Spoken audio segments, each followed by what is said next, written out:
உங்கள் favourite TV ஷோக்களை இனி miss பண்ண தேவையில்லை. ZEE5 இல் முற்றிலும் இலவசமாக காணுங்கள். இங்கேயும் எப்பொழுதும்.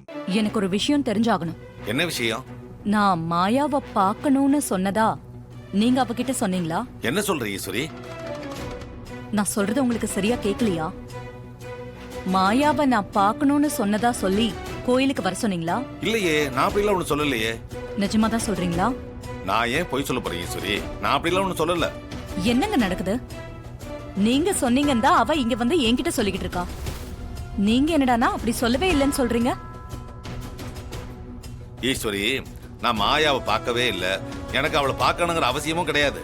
அப்படி இருக்கிறப்போ நீ அவளை பார்க்கணும்னு அவளை எதுக்கான வர சொல்லணும்? அப்போ உறுதியா சொல்லல? உறுதியா சொல்றேன், நான் அந்த மாயாவை பார்க்கவே இல்லை.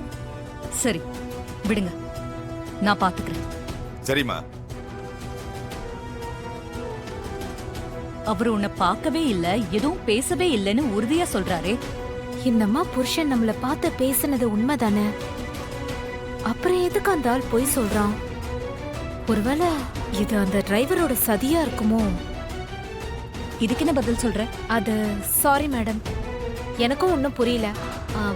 மைண்ட்ல ஏதோ குழப்பம், அதான் தவறி போய் இங்க வந்துட்டேன். ரொம்ப சாரி மேடம், நான் வரேன்.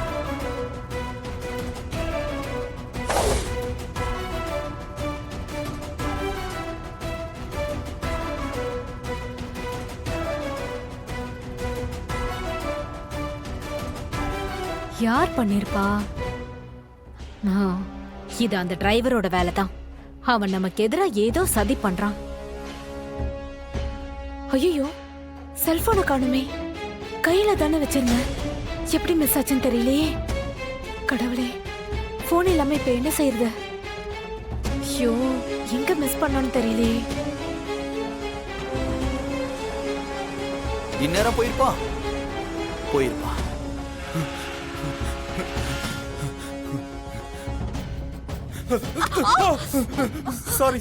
சாரிங்க.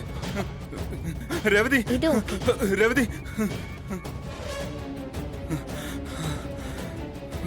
என்ன மாப்பிள்ள சார் திடீர்னு என்ட்ரி கொடுக்கறாரு? ஒருவேளை அவரும் மெஹந்தி வச்சுக்க ஆசைப்படுறாரோ? மாப்பிள்ள சார், உங்களுக்கு அப்படி ஏதாவது ஆசை இருந்தா ஃபர்ஸ்ட் எங்க எல்லாருக்கும் போட்டதுக்கு அப்புறம் தான் உங்களுக்கு போட முடியும். வெயிட் பண்ணுங்க. ஐயோ, எல்லாரும் கொஞ்சம் அமைதியா இருக்கீங்களா? ரேவதி, நான் உங்ககிட்ட ஒரு முக்கியமான விஷயம் பேசணும். கொஞ்சம் தனியா வரியா? ப்ளீஸ் வா, சொல்றேன். இதோ வரேன், வாங்க மேல வாங்க. எனக்கும் எங்க அண்ணிக்கும் நடுவுல மகேஷ் வந்து டேய் டேய், என்ன பேசிட்டு இருக்க? உனக்கு ஒண்ணும் ஆகலையே? ஏய், எனக்கு ஒண்ணும் இல்லடா. நல்லா இருக்கல? நான் ரொம்ப பயந்துட்டேன். நீ நல்லா இருக்கல? டேய் டேய், இது எல்லாம் அந்த டிரைவரோட பிளான். இப்ப எதுவும் பேசாத, அமைதியாரு. எல்லாத்தையும் நான் பாத்துக்கிறேன். எனக்கு ஒண்ணும் இல்ல மகேஷ். எதனால பதட்டப்பட்டு இருக்க? அக்கா, இங்க என்ன நடக்குது? மகேஷ் ஏன் திடீர்னு இந்த கல்யாணம் வேண்டாம், நான் தகுதியானவன் இல்ல, இந்த கல்யாணத்தை நிப்பாட்டுங்கன்னு சொல்றாரு. அதோட என்ன லவ் பண்ணலன்னு சொல்றாரு. மகேஷ்க்கு என்ன ஆச்சுக்கா? ஏன் இப்படி எல்லாம் பேசிட்டு இருக்காரு? இரு, அது ஒண்ணு இல்ல ரேவதி. மகேஷ ஊர்ல நிறைய பேரு சொத்துக்காக தான் உன்னை கல்யாணம் பண்ணிக்கிறதா கிண்டல் பண்ணி பேசிட்டு இருந்தாங்க. அதை இவனால தாங்கிக்க முடியல, என்கிட்ட வந்து புலம்பிட்டே இருந்தான். நானும் எவ்வளவோ ஆறுதல் சொல்லி பார்த்தேன், அதெல்லாம் கேட்காம இன்னைக்கு எனக்கே தெரியாம உன்கிட்ட வந்து இப்படி பேசிருக்கான்.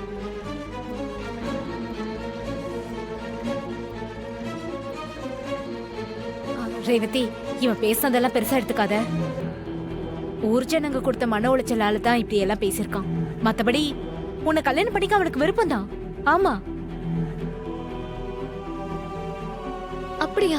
நீங்க சொல்றது உண்மையா? கடவுள் சத்தியமா உண்மை ரேவதி. உனக்கே தெரியும், மகேஷ் ரொம்ப சாஃப்டான ஆளு. அதிர்ந்து கூட பேச மாட்டான்.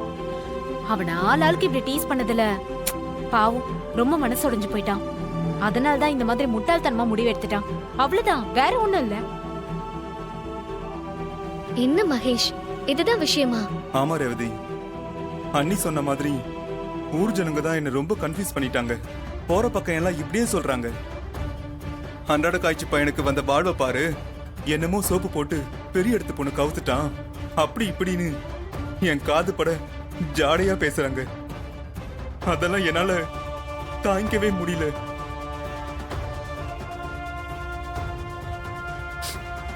அது மட்டும் இல்ல ரேவதி, நம்ம 2 பேரோட லவ்வ கொச்சப்படுத்தி பேசுறாங்க. அதெல்லாம் தாங்கிக்கவே முடியல. அதனாலதான் நான் உங்ககிட்ட இப்படி எல்லாம் பேசிட்டேன். சாரி ரேவதி. அப்படியா? ஆனா இன்னொன்னு இது சொல்ல வந்தீங்க. என்ன? ஏதோ உங்களுக்கும் அவருக்கும் இடையிலன்னு சொல்ல வந்தாரு. அது என்ன?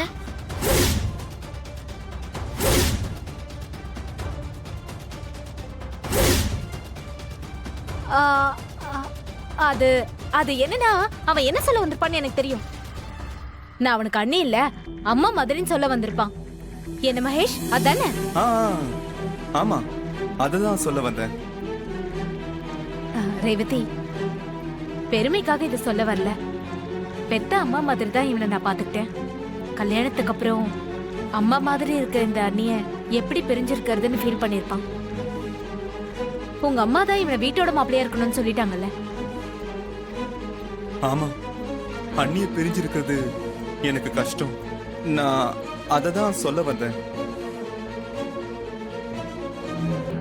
சரி ரேவதி, மகேஷ் இப்படி வந்து பேசினத இந்த இடத்தோட மறந்துரு. வெளியே யார் கேட்டாலும் இத பத்தி எல்லாம் சொல்ல வேண்டாம். நமக்கு இப்ப கல்யாணம் தான் முக்கியம். அதை நல்லபடியா நடத்துவோம். சரி. ஆமா மகேஷ், அவங்க சொல்றதுதான் சரி. இனிமே இத பத்தி எல்லாம் பேச வேண்டாம். சரி. கல்யாண வேலையெல்லாம் தலைக்கு மேல இருக்கு. அதனால தேவையில்லாம குழப்பிக்க வேண்டாம். தெளிவா இருங்க, போல்டா இருங்க. என்ன? சரி ரேவதி, போலாம் வாங்க. போலாம். அப்பாடா, எங்க கிட்ட உங்க வேலையை காமிக்கிறீங்களா? நீங்க என்ன பிளான் போட்டாலும் அதை உடைச்சிருவோம்டா. அப்ப ரேவதி கிட்ட எல்லா உண்மையும் சொல்லலையா? இந்த தடவை குறி மிஸ் ஆயிடுச்சா? குறி வச்சா யார விழுந்திருக்கணுமே. டேய், நீ என்ன பெரிய சூப்பர் ஸ்டாரா? நீ ஏன் ஒரு ஜோக்கர்? நீ எல்லாம் பஞ்ச் டயலாக் பேசுறியா? ஜோக்கர்ல நான் சூப்பர் ஸ்டார்டி. இந்த ஜோக்கர் போக போக என்ன பண்ண போறான்னு நீ பார்க்க தானே போற. இந்த தடவை ஏதோ மிஸ் ஆயிடுச்சு. அதுக்காகலாம் ரொம்ப சந்தோஷப்பட்டுக்காத. இன்னும் இந்த மாதிரி நிறைய அதிர்ச்சி பூம் பூம் உங்களுக்காக காத்துக்கிட்டு இருக்கு ராஜா. இங்க பாருங்க, இப்போ ஒண்ணு கெட்டு போல. நீங்க 2 பேரும் மேடம் கிட்ட போய் எல்லா உண்மையும் சொல்லி மன்னிப்பு கேட்டுருங்க. அவங்க உங்களை எதுவும் செய்யாம நான் பாத்துக்கிறேன். ஒழுங்கா சிலம்பம் சொல்ற மாதிரி கேளுங்க. இல்லன்னு வையே, அத்த 2 பேரையும் துப்பாக்கிக்கு பலி கொடுத்துருவாங்க. அப்படியா? உங்களால முடிஞ்சதை பாத்துக்கோங்க. ஒன்னும் கிழிக்க முடியாது. மகேஷ் ரேவதி கல்யாணம் நடந்தே தீரும். அதை யாராலையும் தடுத்து நிறுத்த முடியாது. வாடா. ஜீ5 ஆப்பை டவுன்லோட் செய்து அனைத்து எபிசோடுகளையும் இலவசமாக பாருங்க.